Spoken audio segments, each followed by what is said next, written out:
আসসালামু আলাইকুম। আমি এখন গরুর গোশটা ভুনা করব। গরুর গোশে পেঁয়াজ দিলাম, বিসমিল্লাহির রহমানির রহিম। পেঁয়াজ দিয়ে দিলাম একবারে, পেঁয়াজ দিলাম, আদা রসুন, আদা বাটা দিলাম 1.5 চামচ, আদা রসুন মিলিয়ে 1.5 চামচ দিয়েছি। তারপর আপনার হলুদ দিয়েছি। আপনারা যে যেভাবে ঝাল খাবেন ওটা আপনারা নিজেরা পছন্দ করে দেবেন। আমি তো 1.5 চামচ 2 চামচ দিয়ে দিলাম। তেল দিয়ে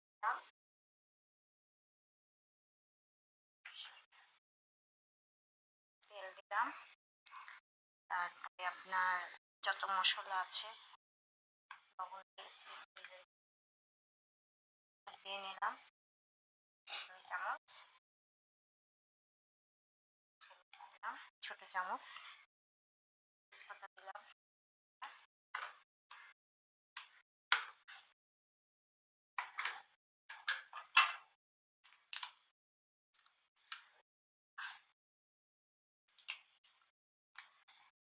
তেজপাতা কেটে দিলাম,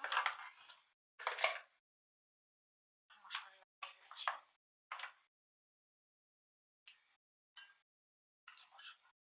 দারচিনি দিলাম 2টা, বড় এলাচ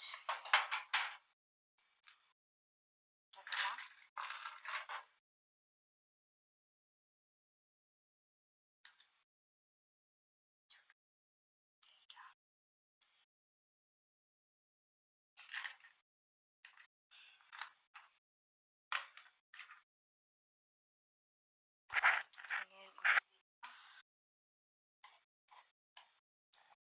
একটু ধনের গুঁড়ো দিলাম 1 চামচ, টেবিল চামচের 1 চামচ,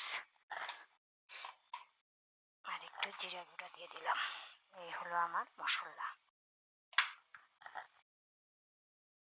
এই হলো আমার মশলা। আমি এখন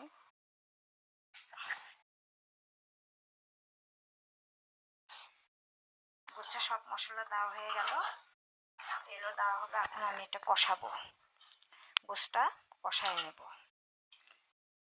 এই জন্য এগুলো সব আমি কষায় রান্না করি, মশলা কষায় না, গোশের মধ্যে সব দিয়ে গোশ কষাবো। এখন এটা কষানো হোক, তারপরে আমি আপনাদের সঙ্গে আবার কথা বলবো। এখন গোশটা নাড়িয়ে দিচ্ছি, মশলা টশলা দেওয়া আছে, সব দিয়ে কষানো হচ্ছে। যখন তেল বাড়াবে, কষাতে কষাতে যখন তেল বের হয়ে আসবে তখন পানি দিব। এখন ঢাকনা দিয়ে আবার ঢেকে দিচ্ছি।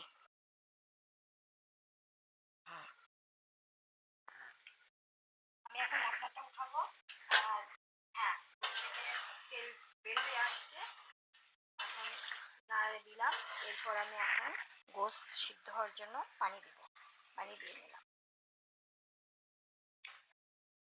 গোশটা সিদ্ধ হবে, এখন পানি দিয়ে আবার ঢেকে দিলাম, আবার ঢেকে দিলাম। এখন আধা ঘন্টা লাগবে গোশ সিদ্ধ হয়ে, না পরিবেশন করার মতো সময় আধা ঘন্টা লাগবে। আচ্ছা, এখন ঠিক আমার গোশ হয়ে গেছে। এখন আমি এখন নামাইয়ে নিব বাটিতে পরিবেশন করার জন্য। আপনারা আমার সঙ্গেই থাকবেন। খুব টেস্টি রান্নাটা, গরু গোশের ভুনা। আমি বাটিতে নামায়ে নিচ্ছি, নামায়ে নিয়ে আপনাদের সামনে রাখবো। আপনারা দেখবেন এবং এইভাবে রান্না করবেন। রান্না শেষ হয়ে গেল, আমি রান্না করে বাটিতে ঢেলে নিলাম আমাদের পরিবেশনের জন্য। আপনারাও এভাবে রান্না করে খাবেন এবং আমার সঙ্গে থাকবেন, আগামী ভিডিওতে আমার সঙ্গে থাকবেন। এই বলে আমি আজকের মতো শেষ করলাম। আসসালামু আলাইকুম।